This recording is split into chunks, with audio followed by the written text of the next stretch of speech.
자, 우리 정치에서 한 정당이 뭔가 흔들흔들 할 때마다 나오는 조직이 있죠. 혁신위원회 또는 비상대책위원회입니다. 자, 지금 여당에서 혁신위원회는 이미 있는데 비대위 얘기를 꺼내신 분이 있습니다. 첫 번째 이슈는 바로 이 내용입니다. 제목으로 보시죠. 한동훈 비대위 물음표죠. 그리고요, 부인은 왜? 한동훈 장관의 부인을 말하는 걸까요? 두 가지 내용이 지금 담겨 있습니다.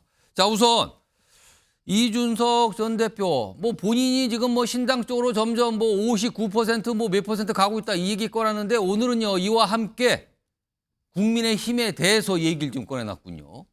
들어보겠습니다. 저는 인요한 위원장이 최근에 중진과 윤핵관을 압박하는 모양새의 그 이유는 앞에 카페트 깔려고 하는 거 아니냐. 결국 저는 한 1, 2주 내 시한 내에 김기현 대표는 쫓겨난다 이렇게 봅니다. 그리고 한 1, 2주 사이에 아마 김기현 대표의 거취가 정리되고 나면은 야, 최근에 보니까 한동훈 장관이 시원하게 싸우네. 이 사람을 비대위원장 해야겠다. 이런 식으로 몰아갈 가능성이 있다. 두 가지가 다 들어있어요. 김기현 대표가 뭔가 물러날 것이다. 그리고 그 자리에 비대위가 나올 텐데 거기는 한동훈 장관이 비대위원장. 이 얘기를 오늘 꺼낸 겁니다.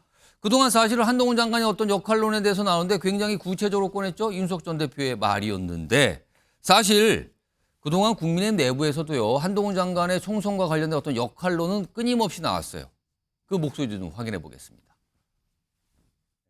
과연 이제 한동훈 장관의 행보가 어떻게 될 거라고 물으시는 부분에 대해서는 아마 정치권으로 올 거로 저는 생각을 합니다. 그러나 본인의 정치적인 어떤 입지를 생각한다면 상대적으로 본인의 그 당의 우세 지역에서 활동을 하면서 전체의 지역을 영향을 미치는 그런 모습. 그러니까 선대본부장의 지역적 선대본부장의 모습으로 또 갈 수도 있다. 수도권 선대본. 만약에 한동훈 장관이 출마를 해서 정치권에 들어오겠다고 선언을 했다고 한다면, 선대위원장 정도의 직책을 맡아서 전국을 돌고, 본인은 비례대표 한 10번 정도 받아서, 그렇게 하는 게 제일 좋아 보이지 않을까? 그냥 그런 생각을 해봤습니다. 이거는 그런 생각을 해봤다고 말에 첨언을 했지만 사실 별 얘기가 다 나오는데 공통점은 선대위 차원에서 굉장히 중요한 역할을 맡을 것이다. 그리고 비례 또는 굉장히 좀 안전한 곳을 일단 출전해서 전체적인 선거를 좀 이끄는 역할을 맡을 것이다. 이거였는데 오늘은 이준석 전 대표가 이거에 더 나가서 비대위원장 얘기를 꺼낸 거거든요. 자, 오늘 네 분 패널 모셨는데요. 앞에 바로 오늘 OX 한번 바로 해보죠. 첫 번째 질문 두 개를 나눴어요. 우선 첫 번째 질문은 국민의힘이 연말쯤에 비상대책위원회 체제로 접어들 것이라고 예상하시면 O, 그런 일은 없을 것이다 하면 X입니다. 들어주세요. 일단 세 분은 비대위 체제 간다라고 보셨고 한 분만 유일하게 아니다라고 보셨어요. 그럼 일단 이 정태근 저는 그냥 X니까 들고 계시고요. 나머지 세 분 내려주세요. 세 분께 또 다른 질문을 드릴게요. 그렇다면 지금 비대위를 전망을 하셨거든요. 그렇다면 그 비대위에서는 한동훈 장관이 결국 비대위원장 역할을 할 것이다 라고 생각하시면 O, 아니면 X입니다. 들어주세요. 저는 X인데요. 저는 X예요. 비대위는 가지만 한동훈 장관 비대위원장은 아니다. 자, 그럼 일단 김용남 전 의원께서는 비대위로 가는 이유 짧게 해주시고 한동훈 장관이 왜 위원장 역할은 아니다. 이것도 설명해 주세요. 비대위로 가는 거는 사실 10월 11일 강서구청장 보궐선거 참패 이후에 바로 갈 수도 있었죠. 그런데 혁신위원회를 꾸리면서 2달 정도 지금 그 시기를 늦춰놓은 것이고. 시기를 그럼 미뤄둔 것뿐이라고 보시는 겁니까? 그리고 내년 4월 10일 총선을 지금 당의 리더십 갖고 치른다는 것은 사실은 그건 상상하기 좀 어렵거든요. 그럼 지금 김기현 대표 체제는 임시 체제다 이렇게 보시는 것 같네요. 시한부죠. 시한부다. 그렇다면 비대위원장은 한동훈 장관은 아니다라고 보시는 거예요. 비대위원장은 당 대표를 대신하는 자리입니다. 저희가 4년 전에 황교안 당대표 체제에서 총선을 치러봤는데 그 총선 결과가 지금의 의석 구조예요. 그렇죠. 비대위원장 아무나 하는 거 아닙니다. 자기 선거 한 번도 안 치러본 사람이 비대위원장으로 총선을 지휘한다? 예. 그거는 그러는 아주 극단적인 그 위험적인 실험은 예. 4년 전으로 한동훈 좋게요. 장관으로 예. 이번에 실험을 할 때가 아니다 지금. 그럼요. 예. 굉장히 뭐가 확고하게 말씀을 하셨는데 그러면 이번에는 김종욱 전 청와대 행정관께서는 이런 민주당 소속이시니까 전 옆집 정당 얘기예요 지금. 근데 일단 비대위로 가지만 한동훈 장관 비대위원장은 아니다. 예. 얘기해 주세요. 어떤 이유입니까? 그러니까 참 옆집 얘기여서 조심스럽긴 한데요. 예. 일단 기본적으로 말씀하신 것처럼 인요한 체제는 소위 윤석열 대통령의 욕바지를 대신한 거라고 생각해요. 그런 체제를 세우지 않게 됐을 때 강서구청장 선거 패배는 대통령의 잘못이다라고 명확하게 바로 갈 수밖에 없기 때문에 예. 그런 기간들을 벌어준 거라는 생각이 들고 그 기간 동안 뭘 한 거냐? 어떤 형태로든지 윤석열 대통령이 생각하고 있는 인물들을 공천하기 위해서는 영남을 비울 수밖에 없는 상황입니다. 어떤 형태로든지. 그러니까 영남을 비워야 되고 공천권을 장악을 해야 됩니다. 예. 그래서 낙동강 전투라고 얘기하는 인요한 위원장의 얘기가 나온 거죠. 예. 전 낙동강 전투가 12월 연말 되면 어떤 형태로 결판이 나야 된다고 생각해요. 예. 결판이 나면 누군가 유탄을 맞지 않겠습니까? 그 싸움과 과정에서. 그럼 그 누군가 유탄은 한쪽은 쓰러져야 되는 거죠. 저는 그래서 그 당시에 소위 김기현 당대표가 쓰러지기보다는 예. 본인이 어떤 선택을 할 거라는 생각이 들고요. 예. 그 과정에 새로운 비대위 체제를 통해서 예. 윤 대통령 중심의 공천을 할 수 있게 영남권을 물갈이할 수 있는 상황을 만들어내고 예. 저는 연초쯤에 저쯤에 비대위. 왜냐하면 이준석 전 당대표 얘기가 맞는 게 별로 없어요, 실제로는요. 맞는 게 없다 별로. 아니 김기현 체제 2주밖에 끝난다고 10월 20일 얘기했는데 지금까지 남아 있잖아요. 한 달 동안 남아 있잖아요. 지나갔다 심이 그죠? 또 이미. 이번에 또 2주 얘기하고 예, 뭐 최대 2주예요. 한동훈 얘기하는데 예. 정치가 그렇게 1, 2주 만에 화가 바뀔 수가 없는 겁니다. 이번에 틀릴 것 같다는 겁니까? 그냥 국민적 동의를 만들어야 되거든요. 자기들끼리 뚝딱 예를 들면 무슨 뭐 못질해가지고 만드는 게 아니기 예. 때문에 좀 그런 과정이 있기 때문에 한동훈 비대위보다는 전 누군지 모르겠습니다만 저는 한동훈 비대위장으로는 절대 국민을 설득할 수 없을 거라고 생각이 들어요. 그럼 이준석 전 대표는 왜 한동훈 비대위원장 얘기를 꺼냈다고 보세요? 제가 볼 때는 이준석 전 당대표는 지금 딜을 하고 있다고 생각해요. 그러니까 적어도 이준석 당대표는 현 정부를 비판하는 것 같지만 예. 실제로는 계속 용산의 이야기들을 밖으로 얘기하고 있거든요. 그리고 또 한쪽으로 또 뭐라고 얘기하냐면 대통령이 바뀌면 예. 신당 안 만들게라고 얘기하잖아요. 그렇죠. 그 조건이 그런 좀 얘기 뭐하러 있어요. 얘기합니까? 신당을 만들 거면. 그런 얘기 할 필요 없는 거죠. 자신이 어떤 걸 만들겠다라고 어떤 비전을 얘기해야 되는데 예. 계속 지금 딜을 할 수 있는 요건들의 전제조건들을 얘기하기 때문에 예. 제가 볼 때 매우 복잡한 지금 계산법들이 작동하고 있어서 예. 하지만 그 계산법대로 한동훈 비대위원장은 아닌 것 같다는 저는 느낌이 들죠. 제가 보기에 이준석 전 대표가 한동훈 비대위원장 이야기를 꺼낸 것은 예. 혹시라도 있을지 모르는 일말의 가능성을 잘라버리기 위해서 꺼낸 얘기라고 생각해요. 어떤 가능성을 잘라버린 겁니까? 아니 그러니까 뭐 비대위원장으로 적절한 인물을 못 찾게 되면 예. 혹시라도 한동훈 장관 비대위원장 얘기를 누군가 꺼낼 수 있잖아요. 그렇겠죠. 일순 가능성은 있어요. 그걸 미리 잘라버리기 위해서 자기가 될 한동훈 비대위원장 가능성이 높다고 한 얘기가 아니고 하지 마라. 아예 못하게 그냥 싹을 잘라버리는 반대를 목적으로 한 용으로 거다? 그렇게 보입니다. 자, 마지막으로 X를 선택하시니까 한동훈 비대위원장은 아니지만 비대위로 갈 것 같다를 선택해 주신 김수수 전 총장님. 일단 인요한 혁신위원장이 나름의 역할을 한 거죠. 실제 지금 국민의힘의 어떤 강서 보궐선거 패배 이런 것의 원인이라고 생각됐던 윤석열 대통령의 예. 지금까지의 리더십 그리고 당정관계 이런 것들에 대해서 다들 문제가 있고 그것을 해결해야 한다고 했지만 그걸 덮어버린 측면이 있거든요. 소위 인적 쇄신이란 혁신이라는 이름 또는 통합이라는 이름으로 그걸 다 덮었고 예. 그 역할을 했는데 이 역할에서의 가장 극단적 행태는 결국은 윤핵관이라 불리는 그 삼선 중진급이 이제 물러나야 된다고 이야기해버리니까 예. 여기서 이제 충돌이 일어났고 이 충돌이 일어난 경우에는 결국은 김기현 체제가 무너지든지 인요한 체제가 무너지든 둘 중에 하나인데 예. 이 두 충돌이 일어나면 가장 손쉬운 방법은 이 둘 다 물리는 방식으로 해서 새로운 비대위를 구성할 수밖에 없을 것이다. 둘 다 물리는 그 방식이 그 자리에 비대위가 들었습니다. 예, 그럴 수밖에 없다는 예. 거고 문제는 아까도 뭐 지적했지만 이 비대위라고 하는 것은 끌어나가는 능력으로 봐서 지금까지 이제 많이 뭐 김종인 비대위처럼 예. 뭔가 경험과 이걸 정리해낼 능력이 있어야 하는데 예. 한동훈 장관은 초보 아니겠습니까? 그리고 이거는 한마디로 다른 식으로 이야기하면 바로 지금 현재 용산 대통령실에 예. 바로 친위 쿠데타 같은 행태가 나타나기 때문에 오. 실행할 수가 없다. 이건 더 욕을 먹고 더 예. 본질을 드러내게 만들기 때문에 그건 감히하기 힘들 것이다 이렇게 봅니다. 자, 세 분 말씀 들어봤고요. 그리고 앞서서 첫 번째 질문이죠.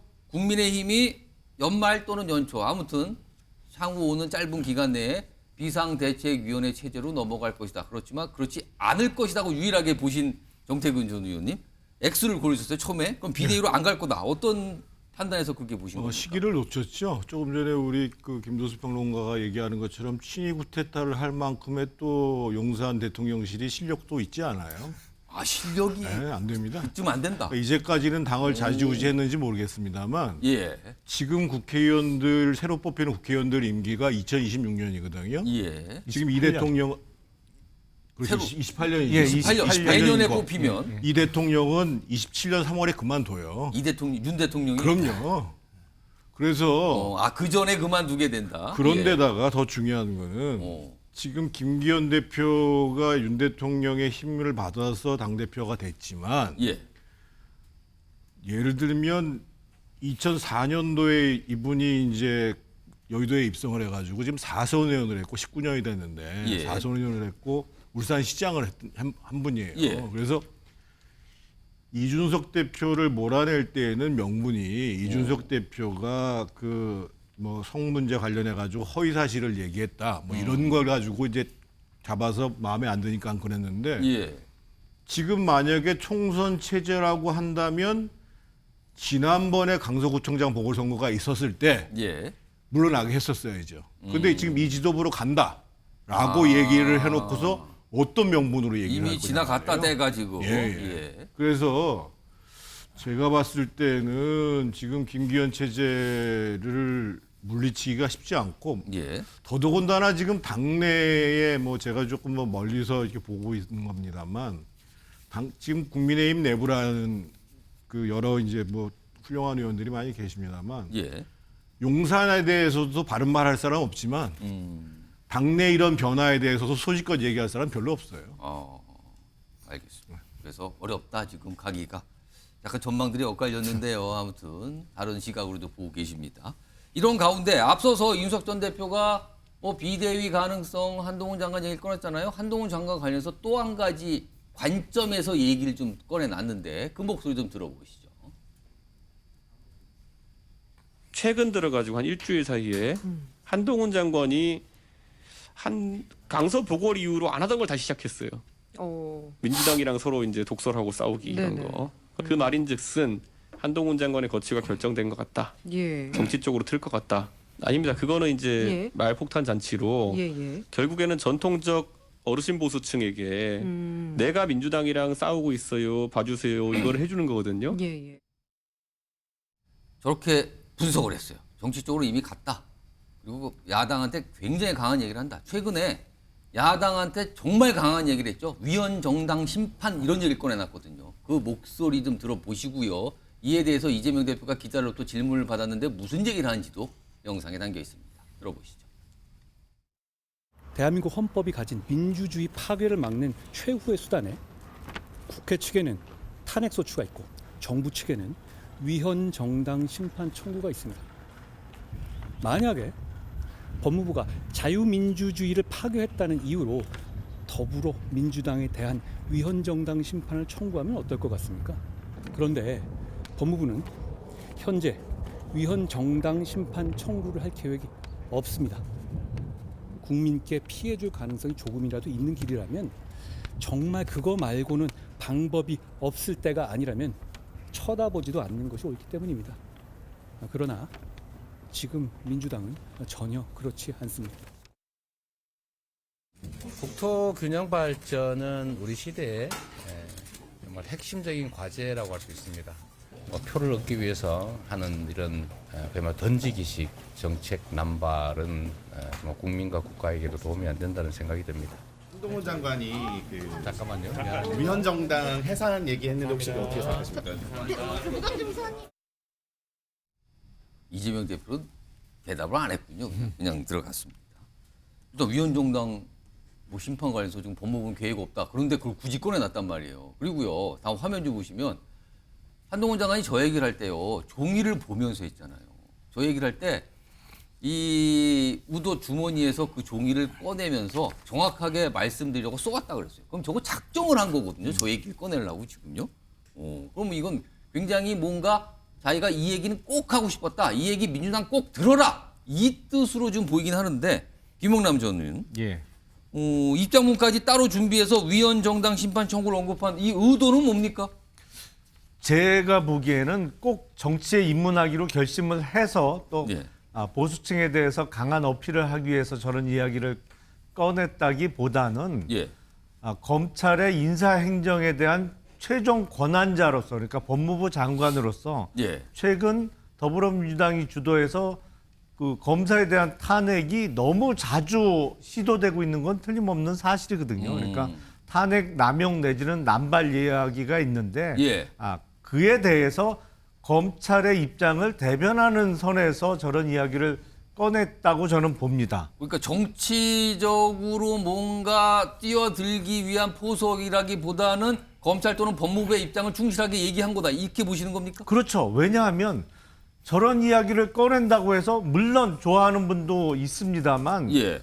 만약에 한동훈 장관이 지역구에 출마를 결심했다면 어느 지역에 출마하는 게 저런 발언 자체가 선거에 유리하게 작용할까요? 그거 쉽지 않아요. 아니 그러니까 TK라고 저게 반드시 유리하게 작용한다? 그렇게 보기 어렵거든요. 예. 그래서 저는 선거 관련된 의도된 발언이라기보다는 예. 검찰에 대한 인사행정권자로서의 발언이다. 저는 이렇게 봅니다. 인사행정권자, 그러니까 행정을 담당하는 책임자로서의 한 말로 봐야 된다는 말씀인데 일단 이 얘기가 나오자 민주당에서 또 가만히 안 있죠. 다들 뭐 얘기를 좀 꺼내놨는데 두 명이 등장합니다. 들어보시죠. 그러니까 한동훈 장관은 어제 금도를 넘은 것이에요. 탄핵은 민주적 정당성을 가진 국회가 행정부와 사법부를 견제하기 위해서 징계를 하는 수단에 불과한 것이지 그 우리 정당 민주주의 국가에서 가장 핵심인 정당을 해산하는 것과는 전혀 다른 문제예요. 한동훈 장관이 뭐 비교로 그렇게 얘기를 한 것처럼 얘기했지만 실제 내심을 얘기한 게 아닐까 싶을 정도로 저는 독재를 언급하는 것과 같은 수준이에요. 지금 양당제 국가에서 한쪽 정당, 거기다가 다수당을 정당 해산을 하겠다라는. 근데 본인은 되게 탄핵을 당하고 싶어하는 것 같아요. 넌 이상한 장관입니다. 아니 저 톡하면 기자들 앞에서 왜 나 탄핵 안 시키냐는 식으로 얘기하는데 저는 관심이 없거든요. 그거 저한테 뭐 그 스토킹하는 것도 아니고 왜 그렇게 물고 들어가는지 모르겠어요. 기자들 만나가지고. 김종국 전 행정관. 한동훈 장관이 위헌 정당 심판 청구 굉장히 사실 강한 내용이잖아요. 이걸 꺼낸 이유가 아까 이준석 전 대표는 보수층 공략 이런 포석이 분명히 있어 보이고 이건 정치적으로 한 발 내딛는 거다 이렇게 해석했는데 어떻게 판단하세요? 제가 볼 때는 정치적 평론의 대상이 아니라고 생각이 들어요. 평론의 대상이 아니라고요? 제가 본인 성격인 것 같아요. 못 견디는 것 성격이다? 같아요. 이런 얘기가 나오면 대응을 해서 반박을 하지 않으면 못 견딘다고 생각이 들어요. 그러니까 탄핵과 정당 해산을 비교할 정도로 상식이 없는가라는 생각이 드는 거예요. 그러니까 정당 해산이 나오게 됐던 가장 기본적인 이유 중에 과거에는 바이마르 공화국 체제하에서 나치 정당이 출연하는 부분들을 막기 위한 것이었고 최근에는 극우 정당이 등장하니까 전투적 민주주의라고 해서 민주주의를 지키기 위해서 정당 해산이라는 마지막 수단까지 써야 된다는 논의가 나오는 매우 중대한 화두가 되는 정치학계에서 세계적인 논의 내용 중에 하나입니다. 근데 지금 그런 정당이 어느 정당입니까? 민주당입니까? 성격상으로 제가 볼 때 국민의힘이 더 비슷하죠. 이런 성격이. 그러니까 제가 자당을 공격하나 이런 생각이 드는 거예요. 그게 지금 국민의힘 보고 들으라고 한 소리로 들으셨어요? 그러니까 제가 이제 빗대서 얘기하는 건데. 그러니까 번지수를 잘못 짚으니까 저희가 쓸데없는 논쟁을 좀 해야 되잖아요. 그러니까 정당하게 탄핵 사유가 정당해야 된다. 탄핵 사유가 정당하지 않다. 법무부 장관이 그걸 제기할 수 있어요. 근데 그 탄핵 사유를 국회에서 제기했다고 해서 갑자기 정당 해산을 들고 나오는 방식이라고 얘기하는 게 상식을 가진 사람이 이렇게 접근하지 않는다는 거죠. 근데 그런 분을 저는 이준석 전 당대표가 비대위원장으로 언급하는 걸 보면 이 세상이 어떻게 돌아가나라는 느낌이 들고요. 세상이 이상하게 돌아간다는 부탁입니다만 말씀인 한동훈 법무부 장관 화나는 건 알겠는데요. 저런 식으로 제기하면요. 많은 사람들이 제정신인가라는 생각이 들 때가 많아요. 저렇게 비판하면 안 됩니다. 지금 아까 홍익표 원내대표도 그러고 지금 김종국 전 장관도 굉장히 비판하셨는데 굉장히 마음에 안 들고 문제가 많다라는데 민주당에서는 왜 탄핵 소추를 안 하고 있습니까? 그러니까 제가 그 말씀드린 적이 있었는데 아직까지도 한동훈 법무장관을 탄핵했을 때 이것이 인용될 수 있는 사안인지에 대해서 1년 동안 아직까지 합의가 안 돼요. 아직 확신을 못 하겠다는 거죠. 내부도 그렇고 또 이런 사람들이 있고요. 또 한쪽은 뭐냐면 탄핵을 사용해야 되는가 말아야 되는가 시점 문제 가지고 논쟁이 되게 많아요. 그러니까 합의가 안 돼요.